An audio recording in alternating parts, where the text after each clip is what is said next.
Magandang umaga po sa ating lahat. Magandang umaga po sa lahat. So,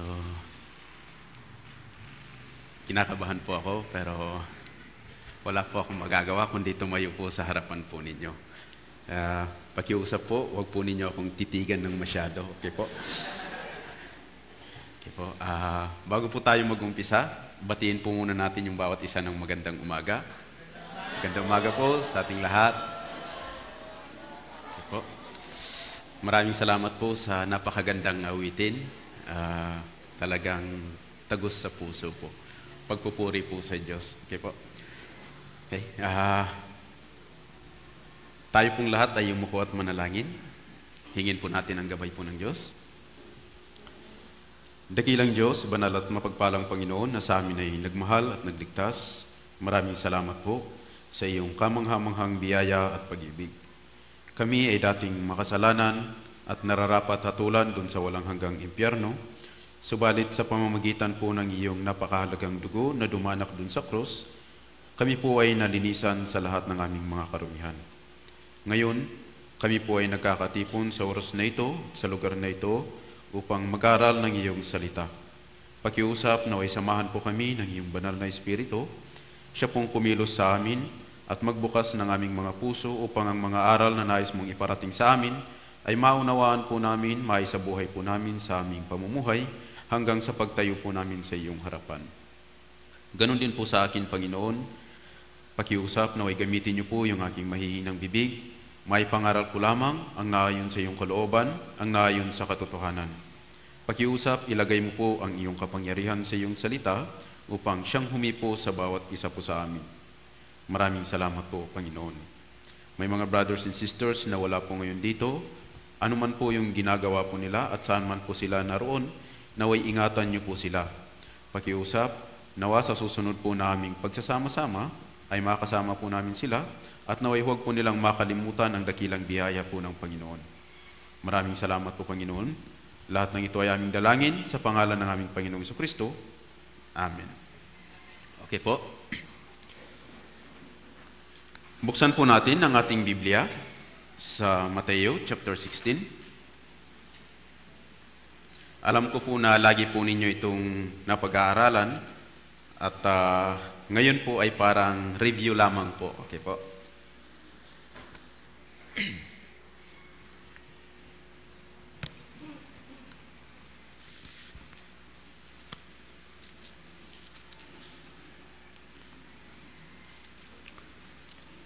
Mateo chapter 16.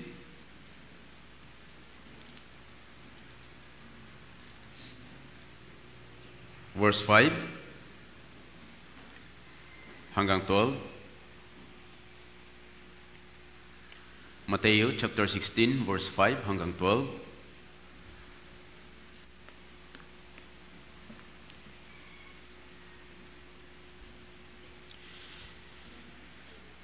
Kung nakita na po, basahin po natin ito ng salitan. Mauna po ako sa verse 5. Pagkatapos po nun ay basahin po natin ng sabay-sabay sa verse 12.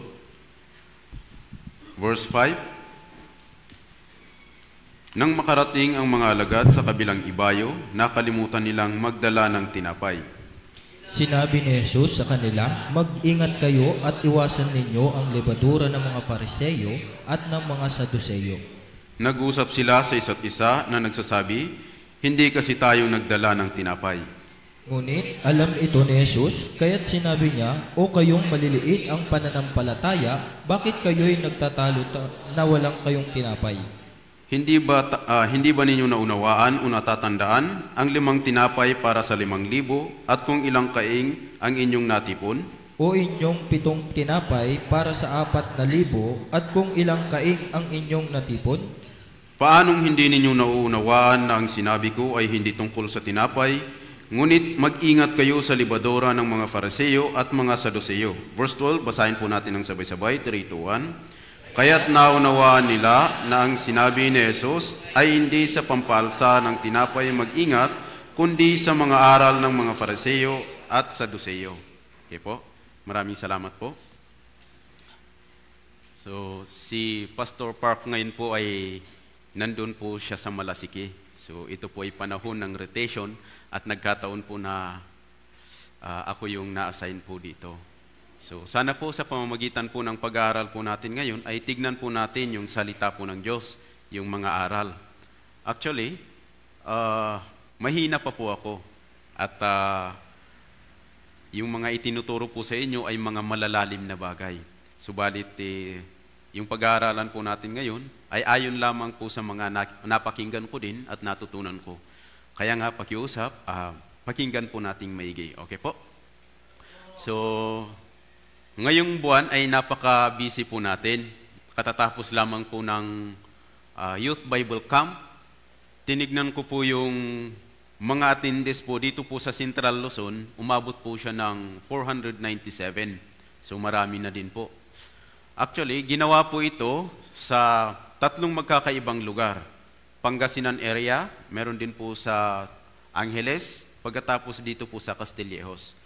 Pag pinagsama po, lahat po ng mga attendees nasa 497. At sa biyaya po ng Panginoon, naniniwala ako na sa pamamagitan po ng Youth Bible Camp ay maraming mga naligtas. Hindi lamang po mga kabataan, kundi may mga dumalo din po ng mga adult, di po ba? Ganon din po sa mga Korean ministers, katatapos lamang din po ng kanilang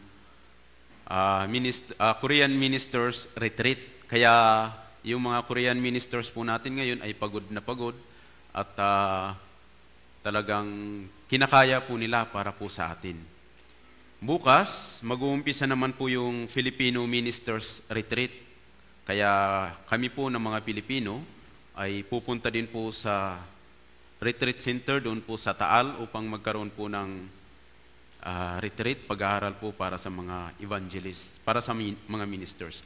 Kaya yung lagi po naming hinihiling ay ipanalangin din po ninyo lahat ng mga ministers. Okay po? So, ang pagkakaroon po ng iisang kaligtasan, iisang pananampalataya, at iisang layunin sa buhay, siya pong nagbuklod po sa atin lahat. Kaya nga, kailangan po nating ipanalangin po yung bawat isa. Okay po? So, tayo po ay naligtas, nagkaroon ng iisang kaligtasan, pinapanampalataya ng kaligtasan na ang lahat ng ating mga kasalanan ay binayaran na sa pamamagitan ng dugo ng Panginoong Hesukristo. Tayo ay dating makasalanan at nararapat hatulan dun sa walang hanggang impyerno, gumagawa tayo ng kasalanan at tayo ay dating alipin ng kasalanan. Gaano man yung pagnanais po natin na huwag gumawa ng kasalanan, nakakagawa at nakakagawa pa din po tayo. Di po ba? Pero, ang Panginoong Hesukristo, sa kanyang pag-ibig at sa kanyang biyaya, pumarito siya sa mundong ito, nagkatawang tao, namatay siya para sa kasalanan po natin. Dumanak yung kanyang dugo para sa paglilinis ng ating mga kasalanan. Nung una, hindi po natin ito maintindihan. Bakit namatay si Jesus? Bakit pumarito si Jesus? O sino si Jesus? Ano yung ginawa niya? Bakit pumunta siya dito? Alam natin na si Jesus namatay dun sa cross. Pero ang kahulugan ng kanyang kamatayan at yung kahulugan ng pagdanak ng kanyang dugo, hindi po malinaw sa atin. Subalit sa pamamagitan po ng maayos na pag-aaral ng salita ng Diyos at sa pamamagitan po ng biyaya ng Diyos, umupo tayo minsan sa Bible seminar, na-realize natin sino tayo. Isang makasalanan sa harapan ng Diyos. Walang kakayahan para makapunta sa langit. Subalit iniligtas niya tayo sa pamamagitan po ng kanyang dugo na dumanak dun sa cross. Nung marinig po natin ito, na-realize po natin yung isang bagay, bagaman ako'y makasalanan, makakagawa ng kasalanan hanggang sa hinaharap, linis na pala yung kasalanan ko. Bayad na pala ng kanyang dugo.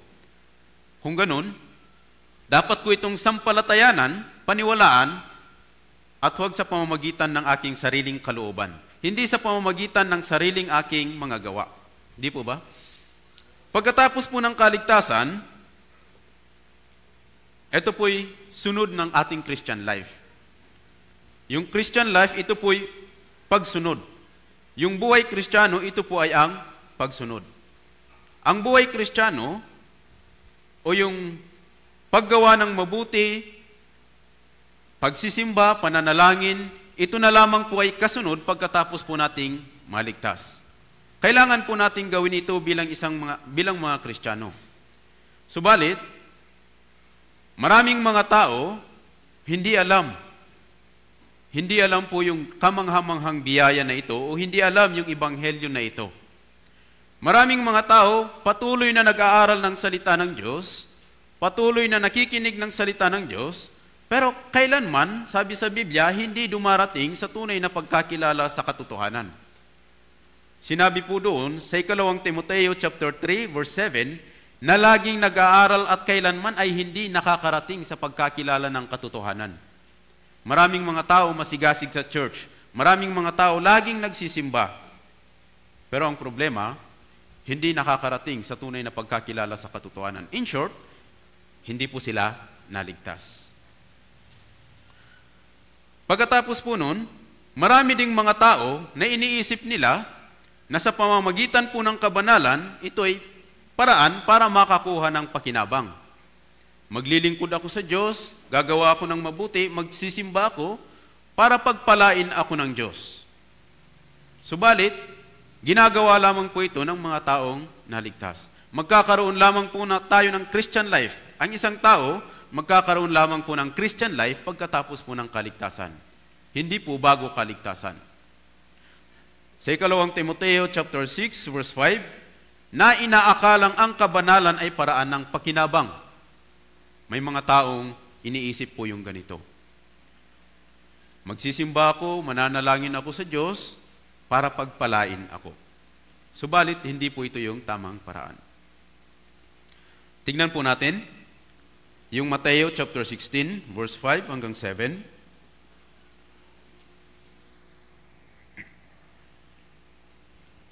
Babasahin ko po. Nang makarating ang mga alagad sa kabilang ibayo, nakalimutan nilang magdala ng tinapay.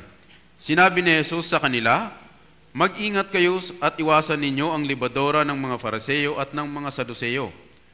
Nag-usap sila sa isa't isa na nagsasabi, hindi kasi tayo nagdala ng tinapay. Sa huling bahagi po ng chapter 15, si Jesus po ay nagpakain ng 4,000 katao sa pamamagitan ng 7 tinapay at ilang maliliit na isda. Kung babasahin din po natin, sa chapter 14, nakita at nasaksihan po ng mga alagad na si Jesus nagpakain ng 5,000 katao sa pamamagitan po ng 5 tinapay at 2 isda. Sa bagay na ito, nasaksihan ng mga alagad, naisip nila, si Jesus may kakayahan siyang magpakain sa maraming mga tao. Kung ganun, inisip nila, kapag kasama natin si Jesus, hindi tayo magugutom. Kapag kasama natin si Jesus, magbibigay siya ng pagkain sa atin. Sariwa pa sa isip nila, itong nakakamanghang pangyayari na ito.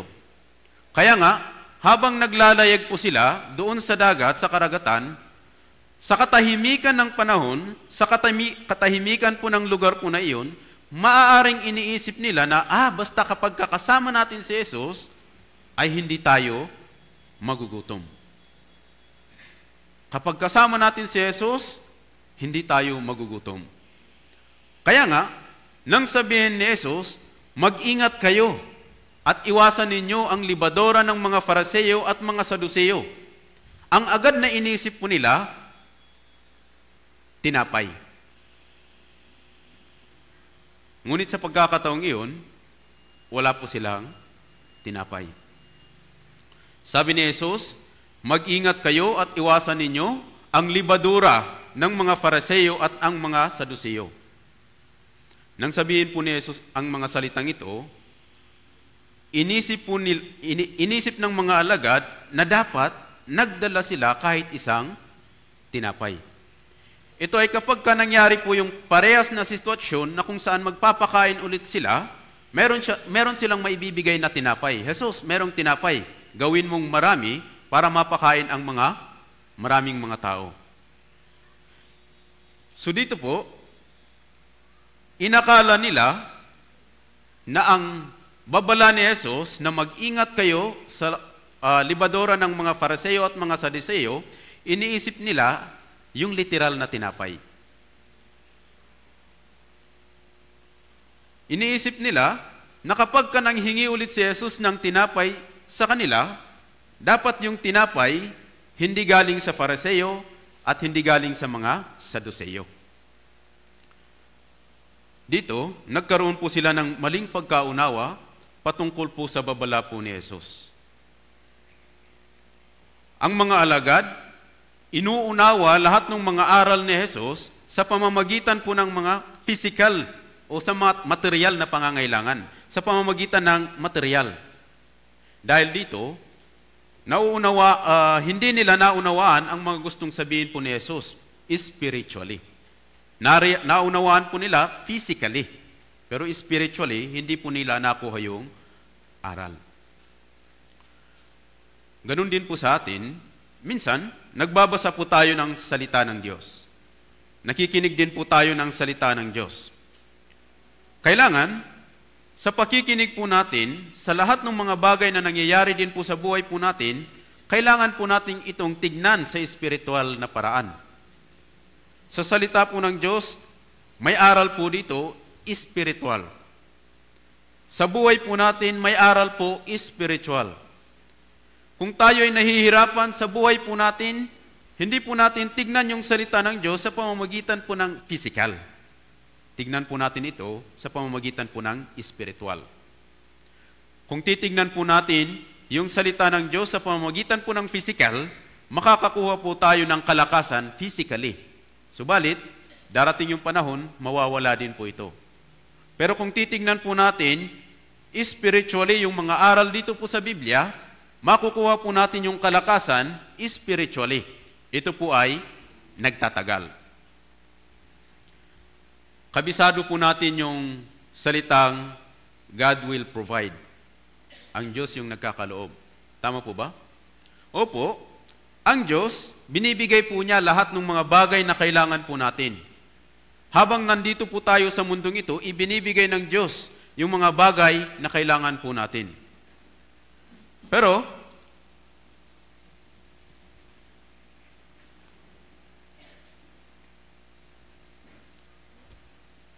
God will provide. Sa tuwing tayo ay nagkukulang ng mga bagay na ating kailangan, lalo na sa financially, minsan, yung salitang ito, kalakasan na ito, naaalala po natin, yung Diyos pa din naman yung magbibigay sa atin. Darating yung panahon, hirap na hirap ako ngayon, pero naniniwala ko, Diyos yung magbibigay sa atin. Diyos yung magbibigay sa akin. Pero dapat po natin itong laging isipin. Natural na ibinibigay po ng Diyos na ang lahat ng mga bagay na kailangan po natin. Pero, hindi po sa ating satisfaction. Sinasadya ng Diyos na ibigay yung mga bagay na kailangan po natin ayon lamang sa ating kailangan. Ayon sa ating kailangan. Hindi sa sobrang masagana upang tayo ay masatisfied. Yung ayon sa sapat po nating kailangan. Ibinibigay ng Diyos yung mga bagay ayon sa kailangan lamang po natin. Minsan, sinasabi po natin na kulang. Pero bakit po natin nararanasan yung mga bagay na ito? Bakit po natin nararanasan yung mga bagay na minsan kailangan po nating magkulang? Yung mga bagay na meron po tayo, minsan nagkulang. Sinadya po ito? Opo, sinadya po. Hindi po natin, para isipin po natin yung mga bagay na makalangit. Sa tuwing nagkukulang po tayo, isa lang yung dapat tumatak po sa puso po natin. Ang mundong ito, hindi para sa akin. Ang mundong ito, maraming kulang. Ang mundong ito ay hindi para sa mga Kristiyano. Para sa atin, nagnanais po tayo ng mga bagay na makalangit. Kapag naranasan po natin yung mga kahirapan, hindi natin iisipin, ang Diyos yung magpo-provide. Opo, kasi nandyan na. Ang Diyos talaga yung nagbibigay. Pero yung kailangan nating isipin, ang mundong ito ay hindi para sa akin. Ang mundong ito, nandito tayo sa mundong ito pansamantala. Pero darating yung panahon, aalis tayo. Kung halimbawa masagana po tayo sa buhay, hindi po natin maiisip yung langit.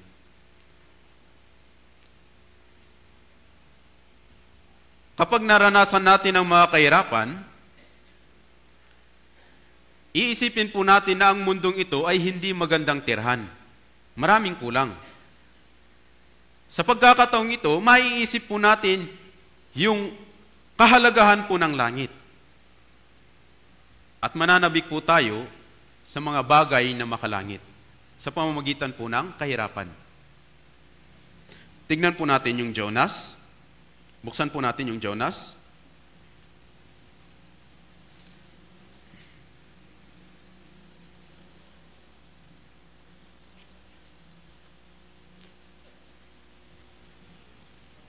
Jonas chapter 2.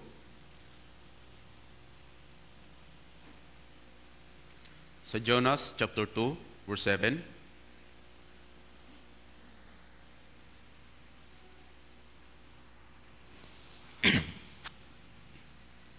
Jonas chapter 2, verse 7. Basahin po natin ng sabay-sabay, 3, 2, 1. Nang ang aking buhay ay nanlupaypay, naalala ko ang Panginoon, at ang aking dalangin ay umabot sa loob ng iyong banal na templo. Nang ang aking buhay ay nanlupaypay, ano yung ginawa po niya? Naalala ko ang Panginoon.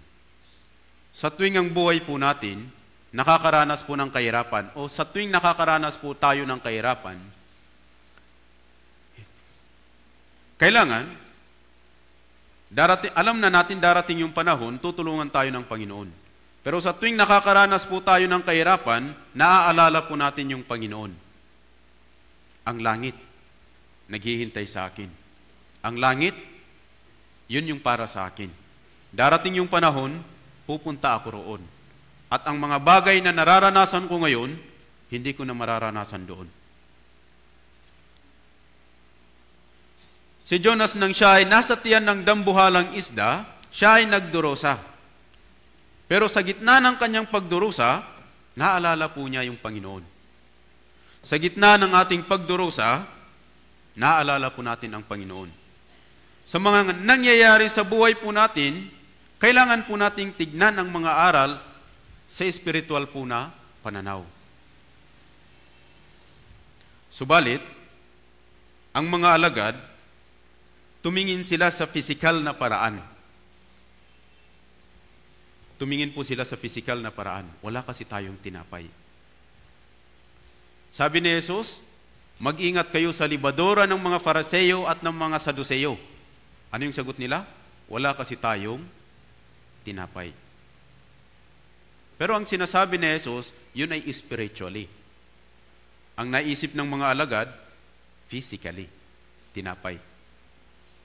Dahil dito, sinaway po sila ni Jesus. Tingnan po natin, balikan po natin yung Mateo.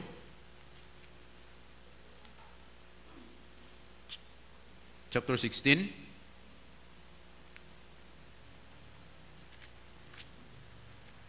Mateo chapter 16. Verse 8. Hanggang 10. Basahin ko po. Ngunit alam ito ni Jesus, kaya't sinabi niya, O kayong maliliit ang pananampalataya, bakit kayo'y nagtatalo na wala kayong tinapay? Hindi pa ba ninyo nauunawaan o natatandaan ang 5 tinapay para sa 5,000 at kung ilang kaing ang inyong natipon? O yung 7 tinapay para sa 4,000 at kung ilang kaing ang inyong natipon? Sinaway po sila ni Jesus, sabi niya, o kayong maliliit ang pananampalataya. Ang lahat ng itinuro at ginawa po ni Jesus ay may kaugnayan sa espiritual.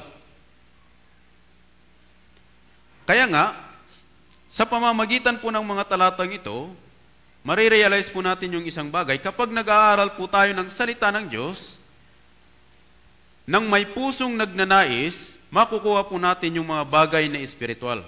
Magkakaroon po tayo ng kalakasan espiritual. Subalit, kung titignan po natin yung aral dito sa Biblia, sa pamamagitan po ng physical na paraan, makukuha po natin physical na kalakasan. Depende sa paraan ng pag-aaral, depende sa laman ng puso at isipan po natin habang tayo po ay nagbabasa, kung ang aral na ito mamamalagi po sa atin, o sa isang sandali, mabilis po itong nawawala. Sabi ni Apostol Pablo, sapagkat hindi kami tumitingin sa mga bagay na nakikita, kundi sa mga bagay na hindi nakikita. Sapagkat ang mga bagay na nakikita ay may katapusan. Ngunit, subalit ang mga bagay na hindi nakikita ay walang hanggan. Yung mga bagay na nakikita, yung mga physical na paraan. Subalit ang mga bagay na hindi nakikita, spiritual. Kung higit tayong magtutuon sa mga bagay na hindi nakikita, makakakuha po tayo ng walang hanggang kalakasan. Subalit ang mga bagay na hindi nakikita ay walang hanggan. Ang mga bagay na hindi nakikita ay walang hanggan. Ito yung dapat po nating inaasam. Spiritually.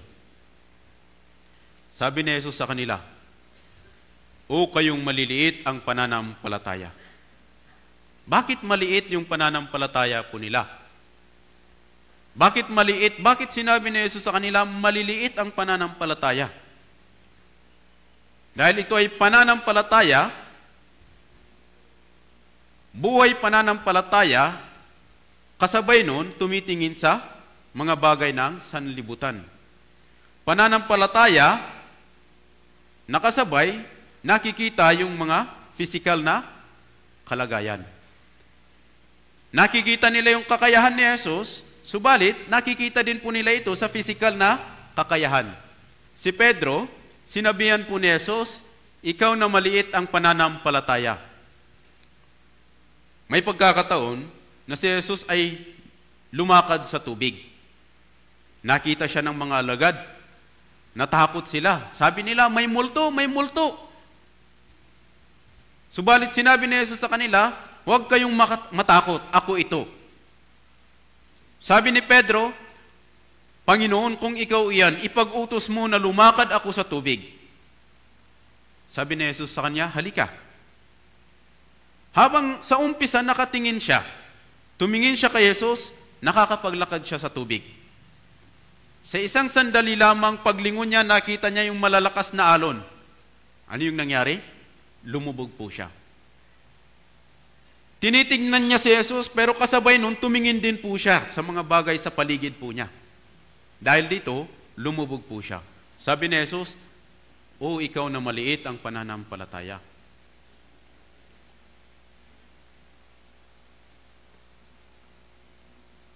Meron din pong isang pagkakataon. Si Jesus kasama ng kanyang 3 alagad, sina Pedro, Juan, Santiago, umakyat sila sa bundok upang manalangin. Pagbaba nila, nilapitan siya ng isang tao. Nakiusap siya kay Jesus, Panginoon, pakiusap, pagalingin mo ang aking anak na inaalihan ng demonyo. Lumapit ako sa mga alagad, subalit hindi nila mapagaling. Ngunit kung ikaw ay magagawa, pakiusap, tulungan mo ako. Ano yung sabi ni Jesus sa kanila? O lahing walang pananampalataya. Lahing walang pananampalataya. Bakit po? Kasi, yung ama ng bata, o yung itong taong ito na humingay ng tulong sa mga alagad, iniisip niya na yung kapangyarihan mula sa mga alagad. Inisip niya na yung magpapagaling sa anak niya ay yung mga alagad, kapangyarihan ng alagad. Ganon din po ang mga alagad. Inisip nila na sa pamamagitan ng sarili nilang kapangyarihan, mapapagaling po nila itong bata. Nung lumapit si Jesus sa kanila, sinabi niya, pagalingin mo. Hindi kaya ng mga alagad. Sabi ni Jesus, ulahing walang pananampalataya.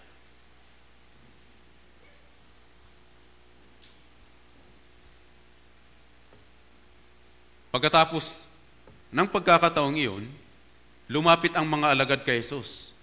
Tinanong siya, bakit hindi namin napagaling? Bakit hindi namin magawang mapagaling? Ano yung sabi ni Jesus sa kanila? Ang ganitong uri ng pagpapalayas, ang ganitong uri ay napapalayas lamang sa pamamagitan ng panalangin. Ang ganitong uri ay napapalayas lamang sa pamamagitan ng panalangin. Anong ibig sabihin? Kapangyarihan ng Diyos yung kailangan, hindi ang kapangyarihan ng tao. Kapag tayo ay nananalangin, umaasa tayo sa kapangyarihan ng Diyos. O Diyos, ikaw yung gagawa. O Diyos, wala akong kakayahan. Ang kapangyarihan mo, yung siyang gumagawa, gamitin mo ako. Hinihingi po natin yung kapangyarihan ng Diyos na siyang kumilos po sa atin. Hindi yung sariling atin. Sabi ni Jesus, o kayong maliliit ang pananampalataya. Bakit maliit ang pananampalataya? Habang nakatingin kay Jesus, tumitingin sa mga bagay na makasanlibutan. Pero ang gusto ni Jesus, tumingin lamang tayo kay Jesus. Ito yung buhay Kristiyano po natin. Buhay ng mga taong naligtas, umaasa, lagi sa kapangyarihan po ng Diyos. Lahat ng ginagawa po natin, walang kabuluhan po ito kung wala po yung kapangyarihan ng Diyos. Subalit minsan, nakakalimutan po natin ito. Minsan, umaasa na lamang po tayo sa sarili po nating lakas. Kaya nga dahil dito, bumabagsak po tayo. Kung titingnan po natin, dito po sa Biblia, marami sa mga alagad ng Panginoon, nagtagumpay po sila. Pagkatapos ng kanilang tagumpay, sino yung pinuri nila? Ang Panginoon. Lahat ng bagay na meron ako, lahat ng nangyari sa buhay ko, ito ay sa pamamagitan ng kapangyarihan ng Panginoon. Ang Diyos ang tumulong sa akin. Nung panahon ng mga Israelita, sila ay sinakop ng Babylonia, nagpropesiya na si Jeremias, 70 taon, muli silang babalik. Ngayon, ang mga alagad, ang mga Israelita, dumating yung time na kung saan bumalik po sila sa kanilang sariling lupain para itayo yung templo, itayo po yung pader. Isa sa kanila si Ezra. Si Ezra, sa pamamagitan ng biyaya ng Panginoon, nahipo yung puso ni ng hari. Inutusan niya si Ezra na bumalik. Sige, bumalik ka. Ano man yung hinihiling mo, sabihin mo sa akin.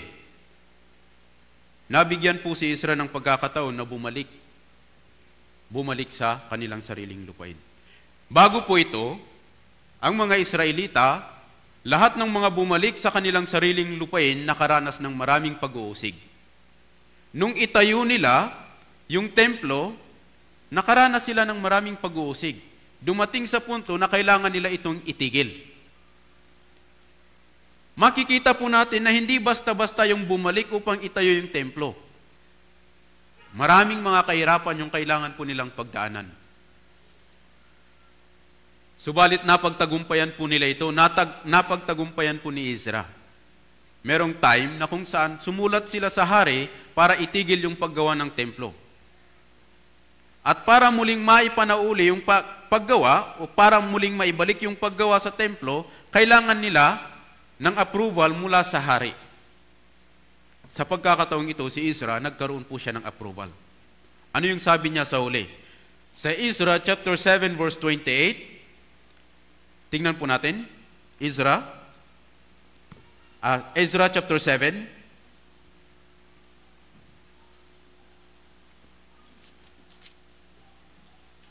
Ezra chapter 7, verse 28.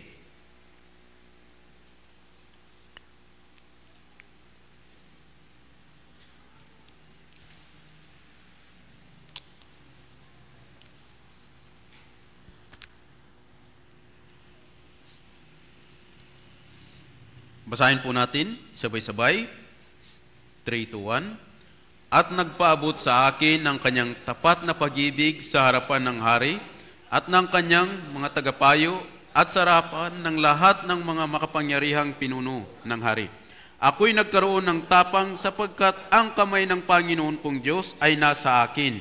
At tinipon ko ang mga pangunahing lalaki mula sa Israel upang pumuntang kasama ko. Ano yung sabi po niya? Ako'y nagkaroon ng tapang sapagkat ang kamay ng Panginoong Diyos ay nasa akin. Si Ezra, nagtagumpay po siya sa kanyang gawain. Pero kinilala niya na hindi sa pamamagitan ng kanyang sariling lakas o hindi sa pamamagitan ng kanyang koneksyon, kundi dahil sa Panginoon. Nagtagumpay siya dahil sa Panginoon. Buksan din po natin, Unang Korinto.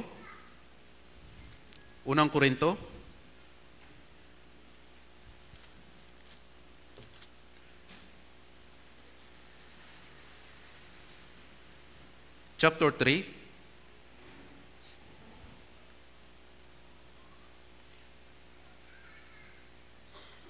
Verse 5 at 7. Nung panahong ito, nagkaroon po ng pagkakabahabahagi ang mga iglesia. Sabi nila, ako'y kay Pablo, ako'y kay Apolos, ako'y kay Pedro, ako kay Kristo. Ano yung sabi ni Apostol Pablo? Sa verse 5 hanggang 7, basahin ko po. Ano nga ba si Apolos at ano si Pablo? Mga lingkod na sa pamamagitan nila ay sumasampalataya kayo ayon sa itinakda ng Panginoon sa bawat isa. Ako ang nagtanim, si Apolos ang nagdilig, ngunit ang Diyos ang nagpapalago. Kaya't walang anuman ang nagtatanim o ang nagdidilig, kundi ang Diyos na nagpapalago. Sabi ni Apostol Pablo, wala ako, wala si Apolos. Ang higit na kailangan ang Panginoong Hesukristo. Siya ang gumagawa sa atin. Siya ang gumagawa sa akin. Hindi pinagmalaki ni Apostol Pablo yung kanyang sariling kakayahan. O hindi pinuri ni Apostol Pablo yung kakayahan ni Apolos. Ano yung higit na pinagdiinan po ni Apostol Pablo? Ang Panginoon. Ang kakayahan ng Panginoon. Ang kapangyarihan ng Panginoon.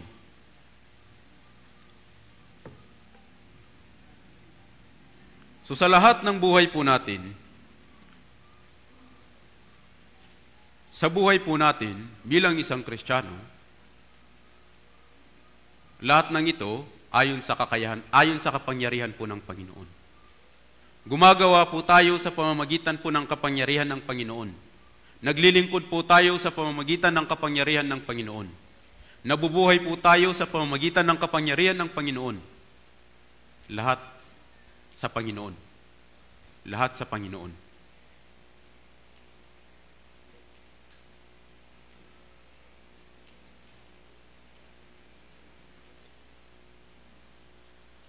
Buksan po natin, balikan po natin yung Mateo 16.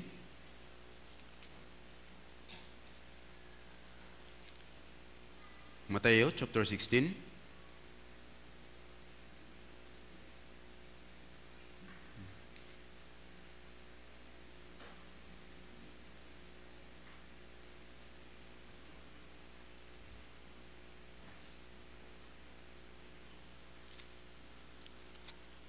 Verse 11.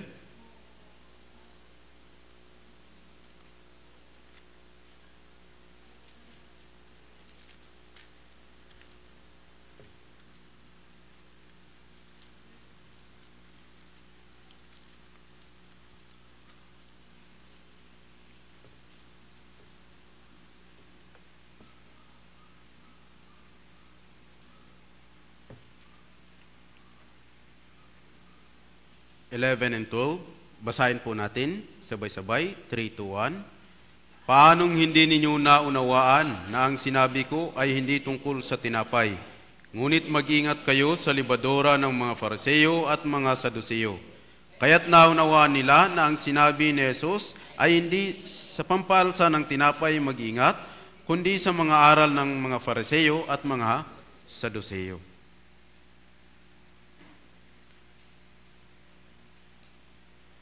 Sa verse 11, sabi ni Jesus, ngunit mag-ingat kayo sa libadora ng mga Fariseo at mga Saduceo.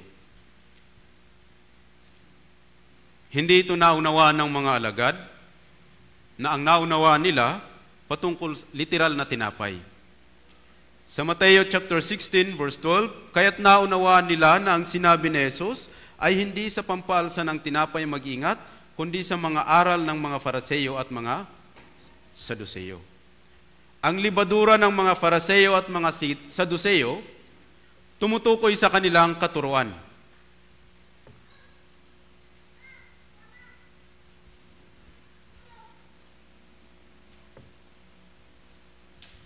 Fariseo at mga Saduseo, kung titignan po natin, sila po ay isang grupo sa Israel na kilala ng mga Israelita.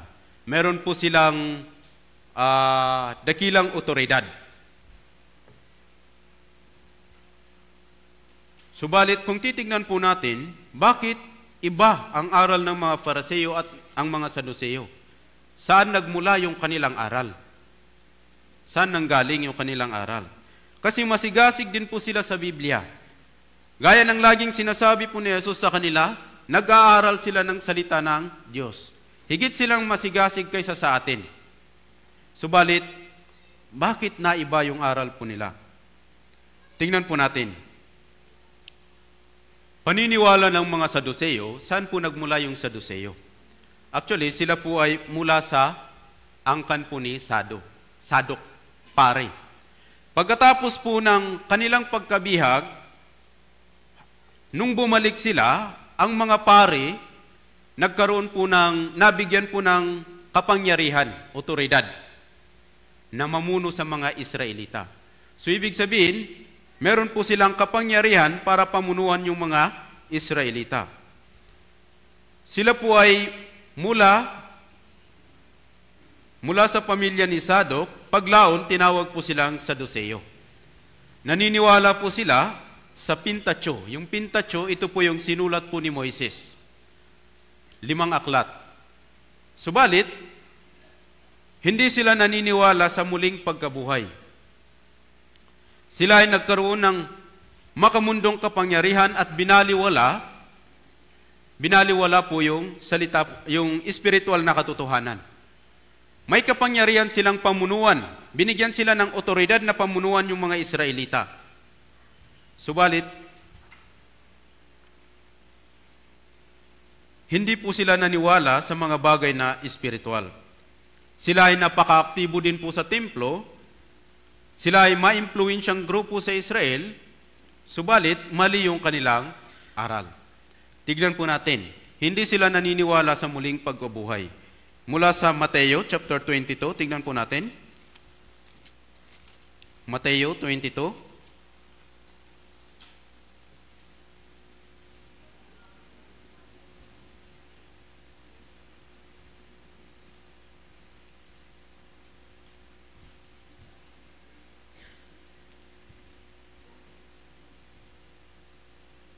Mateo 22 verse 23.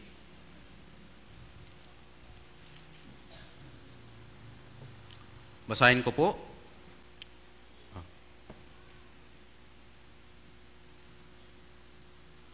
Nang araw ding iyon ay lumapit kay Jesus ang mga Saduseo na nagsasabing walang pagkabuhay na muli at kanilang tinanong siya.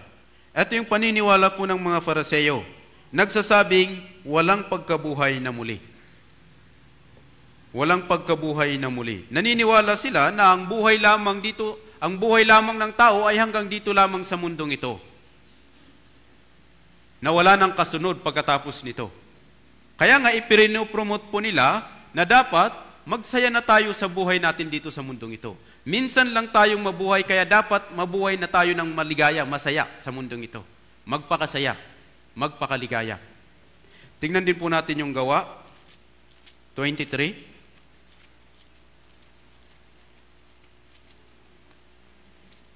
Gawa 23, verse 8.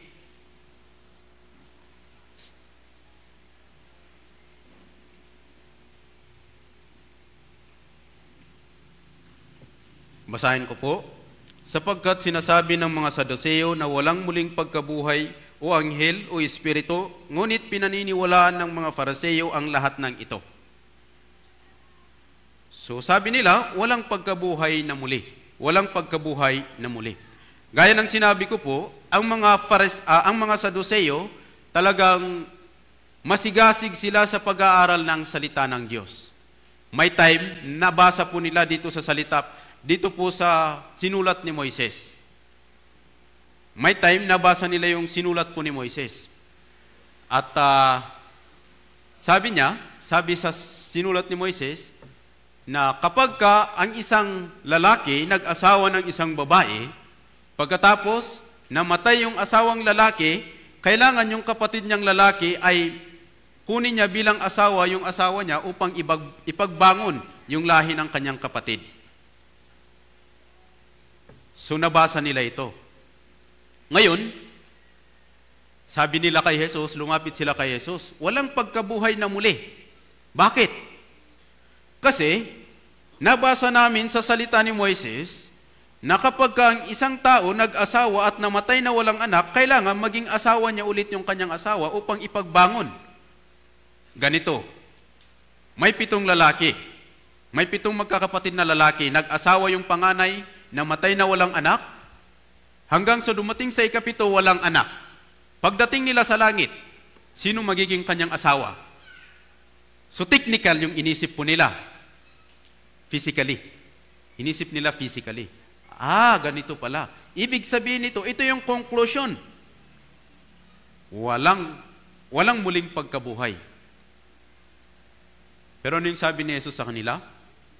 Sa langit, kagaya na sila ng mga anghel. Doon ay hindi na nag-aasawa. Lahat sa langit magkakapatid na lamang. Dahil sa kanilang maling pananaw, mali po yung pagkaunawa po nila sa Biblia. Maraming mga tao, yun yung paniniwala po nila hanggang ngayon. Minsan lang tayong mabuhay. Minsan lang yung buhay dito sa mundong ito. Ano yung kailangan nating gawin? Magsaya, magpakaligaya. Subalit hindi. Sinasabi ng Biblia, merong langit, merong impyerno. Merong muling pagkabuhay. Ito yung pinanghahawakan po natin. Sabi ni Jesus, kung para sa mundo lamang na ito tayo nabubuhay, tayo ang pinakakawawa. Pero may langit. Para sa mga Kristiyanong nakaunawa ng kaligtasan at sumampalataya kay Jesus, merong pag-asa. Ang tunay na pag-asa ay ang makapasok sa walang hanggang kaharian. Hindi lamang dito sa mundong ito. Pangalawa, naniniwala sila na ang tunay na pagpapala ay ang mabuhay ng masagana dito sa mundong ito. Tingnan po natin, Lucas chapter 12. Sabi ni Jesus, Lucas chapter 12,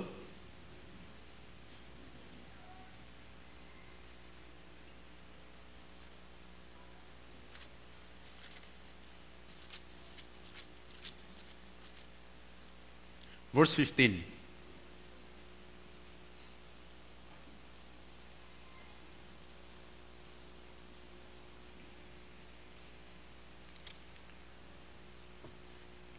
Lucas chapter 12,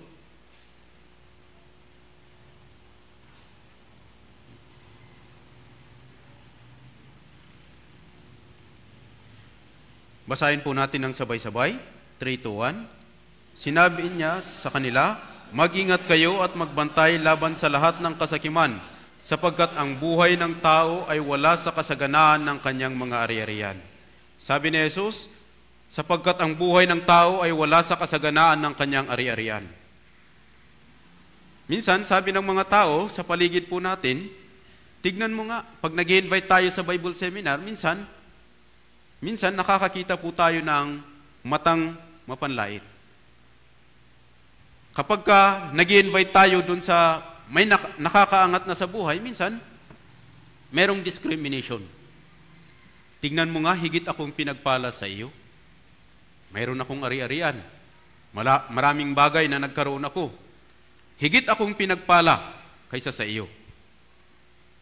Ano yung sabi po ni Jesus? Ang buhay ng tao ay wala sa kasaganaan ng kanyang ari-arian. Ang buhay ng tao ay kung siya ba ay naligtas at meron siyang pag-asa na mapunta sa langit o wala. Ito yung buhay ng tao. Sabi ni Jesus, ang buhay dito sa mundong ito, wala lang yan. Anumang ari-arian meron tayo, iiwan din natin yan. Subalit ang tunay na buhay, ang buhay na makalangit, ang buhay sa langit. Ito yung pag-asa ng mga Kristiyano. Kaya nga, sa atin ng mga Kristiyano, ano yung kaisipan meron dapat po tayo? Ito yung hanapin yung kasaganaan ng mga bagay na makalangit. Kailangan natin ng mga bagay dito sa mundong ito, pansamantala habang nabubuhay po tayo. Subalit hindi po ito yung lahat po sa atin. Ito'y kailangan po natin upang magpatuloy po tayo sa pamumuhay at sa paglilingkod sa Diyos. Subalit hindi po ito ang lahat. Ang higit sa lahat ay ang mga bagay na makalangit. Tayo ngayon ay nabubuhay sa panahon na kung saan malapit nang dumating ang Panginoong Hesukristo. Ang panahon po natin ngayon ay panahon na malapit na kung saan malapit nang dumating ang Panginoong Hesukristo. Pag dumating ang Panginoong Hesukristo, lahat ng mga bagay na meron po tayo, iiwan po natin lahat. Kung ganun, sa ngayon, kailangan po nating mag-focus sa mga bagay na makalangit. Sa lumang tipan, merong isang tao din po ng Diyos, na bagabag siya sa kanyang buhay. O kawawa naman ako. Mahirap yung buhay ko. Napakahirap ng pinagdadaanan ko. Ano na ngayon magiging kalagayan ng buhay ko? Sinaway po siya ni Jesus. Tingnan po natin, Jeremias. Jeremias, chapter 45.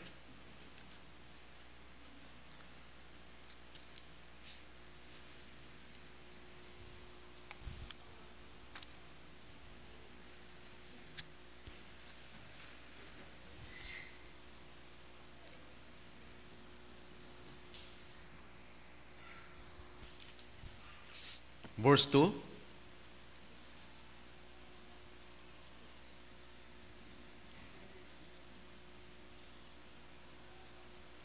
Nung panahong ito, nasa ilalim pa din sila ng pananakop ng Babylonia. Verse 2 hanggang 5, babasahin ko. Verse 2 hanggang 4, babasahin ko po. Ganito ang sabi ng Panginoon ng Diyos, ganito ang sabi ng Panginoon ng Diyos ng Israel sa iyo, Baruk. Iyong sinabi, kahabag-habag ako sapagkat ang Panginoon ay nagdagdag ng kalungkutan sa aking sakit. Ako'y pagod na sa pagdaing at wala akong mapahingahan. Ganito ang sabihin mo sa kanya. Ganito ang sabi ng Panginoon, narito ang aking itinayo ay aking ibabagsak at ang aking itinanim ay aking bubunutin. Ito'y ang buong lupain. Sa verse 3, ito po yung hinaing po ni Baruk. Si Baruk, siya po ay kasama po ni Jeremias.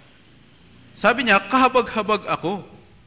Ako'y pagod na sa pagdaing at wala akong mapagpahingahan. Gusto ni Baruk magpahinga. Gusto niya ng kasaganaan sa kanyang buhay.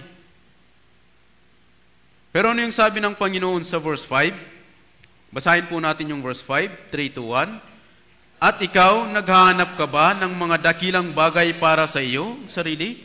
Huwag mo nang hanapin ang mga iyon, sapagkat narito, ako'y magdadala ng kasamaan sa lahat ng laman, sabi ng Panginoon. Ngunit ibibigay ko ang iyong buhay bilang gantimpala ng digmaan sa lahat ng dakong iyong pupuntahan. Sabi dito, ikaw ay naghahanap ka ba ng mga dakilang bagay para sa iyong sarili? Kasaganaan ba sa buhay yung hinahanap mo? Hindi. Yung mga bagay dito sa mundong ito, yung bagay sa lupain ay aking ibabagsak. Ganun din po yung sinasabi ng Diyos sa atin sa panahon natin ngayon. Naghahanap ka ba ng karangyaan ng buhay sa mundong ito? Naghahanap ka ba ng marangyang pamumuhay, masaganang buhay sa mundong ito? Hindi. Malapit ko na itong wasakin sa pamamagitan ng apoy.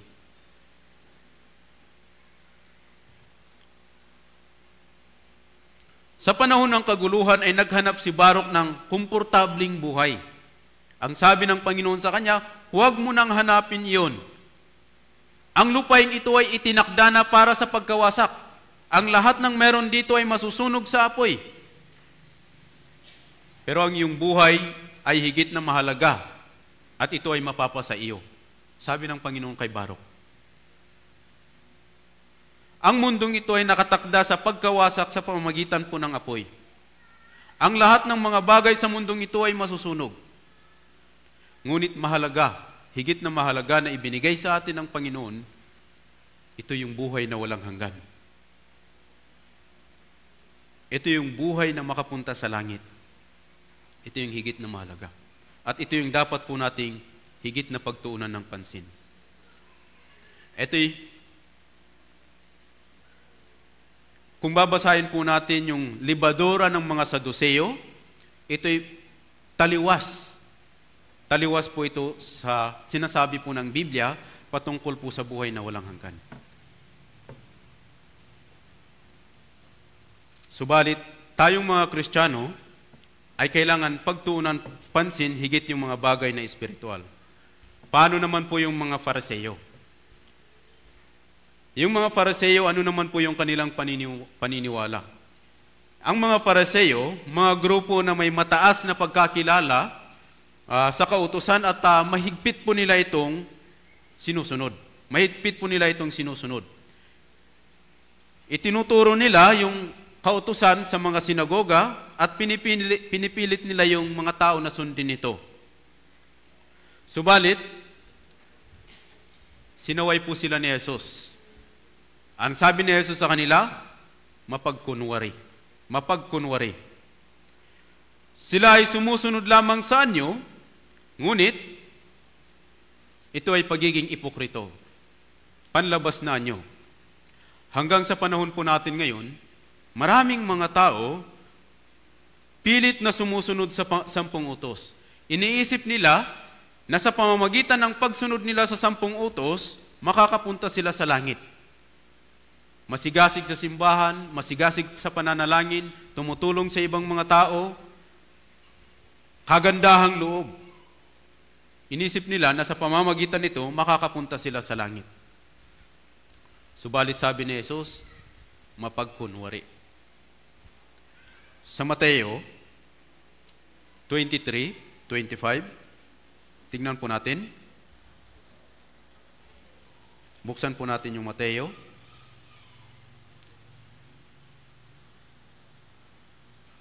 (23:25).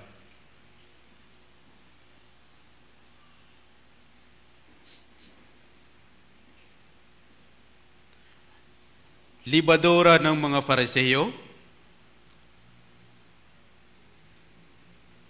pagiging mapagkunwari. 25, basahin ko po. Kahabag-habag kayo mga iskriba at mga Fariseo, mga mapagkunwari, sapagkat nililinis ninyo ang labas ng kupa at ng pinggan, ngunit sa loob ay puno sila ng kasakiman at kalayawan. Sa verse 27, basahin po natin ang sabay-sabay, 3-1. Kahabag-habag kayo, mga iskriba at mga Fariseo, mga mapagkunwari, sapagkat tulad kayo sa mga pinaputing libingan na magandang tignan sa labas, ngunit sa loob ay puno ng mga buto ng mga patay at ng lahat ng uri ng karumihan. Sa verse 25, mga mapagkunwari.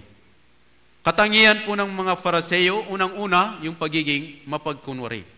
Sa panlabas na nyo, mukha silang banal na banal. Ngunit sa loob, yung puso nila puno ng karumihan, sa kasakiman, kalayawan. Ang mga ganitong uri ng tao, hindi makakapasok sa langit. Verse 28,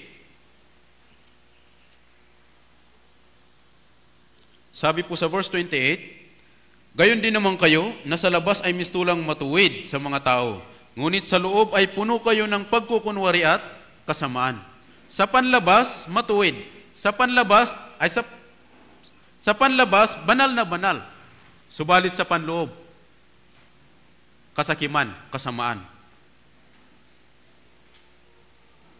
Libadura ng mga Fariseo, pagiging mapagkunwari. Tignan din po natin sa Lucas chapter 12. Tignan po natin. Lucas chapter 12.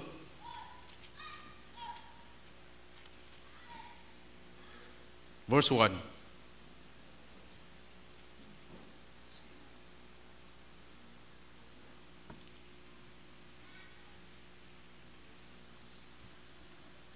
Basahin po natin sabay-sabay, 3, 2, 1. Samantala, nang magkatipon ang libu-libong tao, na anupat sila'y nagtakatapakan na sa isa't isa, nagpasimula siyang magsalita mula sa kanyang mga alagad. Mag-ingat kayo sa libadura ng mga Fariseo, na ito'y pagkukunwari. Mag-ingat kayo sa mga libadura ng mga Fariseo. Ano yung libadura ng mga Fariseo? Na ito'y pagkukunwari. Libadura ng mga Fariseo. Pinapakita nila sa maraming tao na sila'y mabuti, ngunit sa loob, talagang napakarami. Sa panahon po natin ngayon, marami ding mga tao nagpapakita ng magaganda sa panlabas, pero nakatago sa loob ng puso yung pagiging marumi, yung masamang intensyon. Sa Bible seminar, marami ang nakikinig, ngunit kakaunti ang tunay na naliligtas. Isa sa malaking dahilan kung bakit hindi sila naliligtas ay hindi nila naintindihan yung kanilang sarili bilang isang kakilakilabot na makasalanan. Inisip nila sa kanilang sarili, matuwid sila, mabuti akong tao. Pag naririnig nila yung kasalanan, hindi matuwid akong tao. Masigasig ako sa church namin. Sabi nila, hindi naman sa pagmamayabang, pero marami akong natulungan. So yung pinanghahawakan po nila, yung sarili nilang pagiging matuwid. Nagpapakita talaga sila sa kanilang mga galaw, sa kanilang pagkilos, malumanay. Sa pananalita, malumanay. Pero ano yung problema? Sa panlabas lang. Darating yung panahon, pag tumayo lahat ng mga tao sa harapan po ng Diyos, lahat ay mabubunyag. Lahat ay mahahayag. Sa Lucas chapter 12, verse 2, sabi ng Panginoong Jesucristo, walang bagay na natatakpan ang hindi mabubunyag. At walang bagay na nakatago na hindi malalaman. Lahat ay magiging hayag po sa Panginoon. Walang bagay na natatakpan ang hindi mabubunyag. Ang tao maaaring magpanggap sa iba pang mga tao, sa kapwa-tao. Pero sa Diyos, lahat ay maihahayag. Bilang Kristiyano, para sa atin, sa mga Kristiyano, nais po natin na hanggang sa tumayo tayo sa harapan ng Diyos, nananatili po tayo sa iglesia. Nais natin na pag dumating ang Panginoong Jesucristo, madatnan niya tayo na kung saan naglilingkod tayo sa mga brothers and sisters, naglilingkod po tayo sa church. At bilang mga Kristiyano, lagi po nating hinihiling ang kalakasan, gabay, yung pag-iingat po ng Diyos. Dahil alam po natin mahina tayo. Tama po ba? Kaya po tayo nananalangin. Nagpapasalamat tayo sa lahat ng biyayang natatanggap po natin sa Kanya. Ganun din, hinihingi po natin yung buong pag-iingat ng Diyos upang sa ganun ay maingatan po tayo hanggang sa pagtayo po natin sa harapan ng Panginoon. Tama po ba? Tayo po ay mahina. Bawat isa po sa atin mahina. Hindi na natin kailangang magpanggap na mabuti yung Christian life po natin. Kung iisipin natin, ako'y mahina. Hindi ko kayang mabuhay sa buhay Kristiyano ko hanggang sa pagtayo ko sa harapan ng Diyos. Kung iisipin natin yung buhay Kristiyano po kung iisipin po natin yung sarili po natin na ganun, hihingin po natin yung tulong po ng Diyos. Hindi tayo nabubuhay sa sarili lamang natin. Sa sarili nating kakayahan. Nabubuhay po tayo sa pamamagitan po ng kapangyarihan po ng Diyos. Nabubuhay po tayo ayon sa gabay po ng Diyos. Kailangan po nating tignan, tayo bilang isang mahina, ako bilang isang mahina. Kung ganun, aasa lamang po tayo sa tulong ng Panginoon.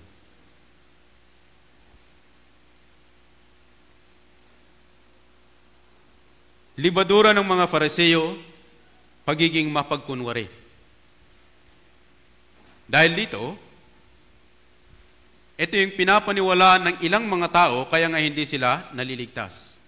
Libadura ng mga Fariseo, libadura ng mga Saduseo, ito'y bitag po ni Satanas. Yung mga taong naniniwala po dito, yung mga taong pinanghawakan yung ganitong katuruan, hahantong po sa kapahamakan. Hahantong sa kapahamakan. Maraming mga tao, iniisip nila, matuwid ako dahil pala simba ako. Matuwid ako dahil nananalangin ako. Matuwid ako dahil tumutulong ako sa ibang mga tao. Siyempre, bilang mga Kristiyano, kailangan po natin itong gawin. Pero ang mga bagay na ito, walang kaugnayan sa kaligtasan. Ang mga bagay na ito ay mga bagay na kung saan kusang dumarating kapag kanaunawaan po natin yung kaligtasan. Ganon din yung mga tao. Mangyayari lamang po ito kapag naintindihan po nila yung kaligtasan. Subalit isa sa kailangan po nating higit na isipin, kailangan po natin yung tulong po ng Diyos. Ang kapangyarihan po ng Diyos, yung siya po nating yung kapangyarihan ng Diyos, yung kailangan po natin, hindi yung sarili po nating kalakasan.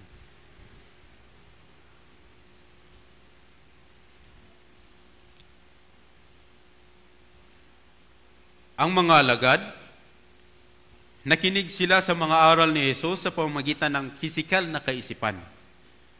Bilang Kristiyano, ang lahat ng nakikita at naririnig natin, ang mga bagay na nangyayari sa buhay po natin, kailangan po natin itong tignan sa espiritual na paraan.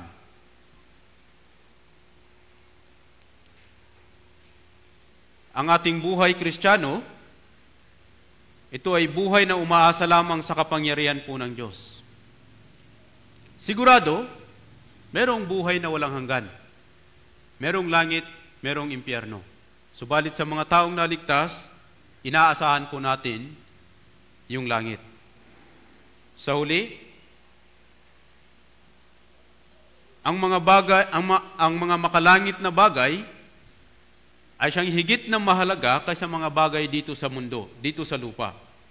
Ang mga bagay na makalupa ay may katapusan, subalit ang mga bagay na makalangit, ito po ay pangwalang hanggan. Ang kailangan po nating asamin ay yung mga bagay na pangwalang hanggan. Okay po? Sa buhay po natin, kailangan po nating magtiwala po sa Diyos. Okay po? So, hanggang dito na lamang po.